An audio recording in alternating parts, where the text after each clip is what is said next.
Vous connaissez forcément Henri Guibet, Tassin dans la 7e compagnie, les aventures de Rabbi Jacob, le Guignolo. Cette tête-là fait partie du patrimoine de la comédie française. Mais saviez-vous que son fils est lui aussi acteur et un acteur assez connu? Le plus étonnant, c'est que vous l'avez peut-être déjà vu à l'écran sans en faire le rapprochement. Il s'appelle Christophe Guibet.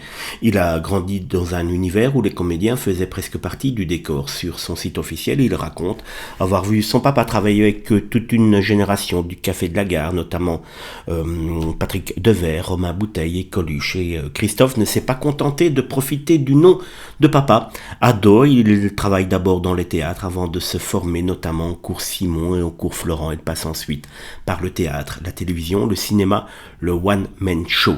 Petite curiosité, Christophe apparaît déjà dans Le Pion, sorti en 78, le film dans lequel Henri Guibet décroche un grand rôle principal au cinéma. Père et fils se retrouvaient donc déjà devant une caméra il y a près d'un demi-siècle. Mais surtout, Christophe Guibet possède aujourd'hui une carrière plus importante qu'on pourrait l'imaginer. On l'a vu dans Emily in Paris, mais également dans la saison numéro 6 de The Crow, où il incarne Jean-Pierre Chevènement. Il a aussi travaillé sur des productions internationales et apparaît dans J. Kelly de Noah Baumbach.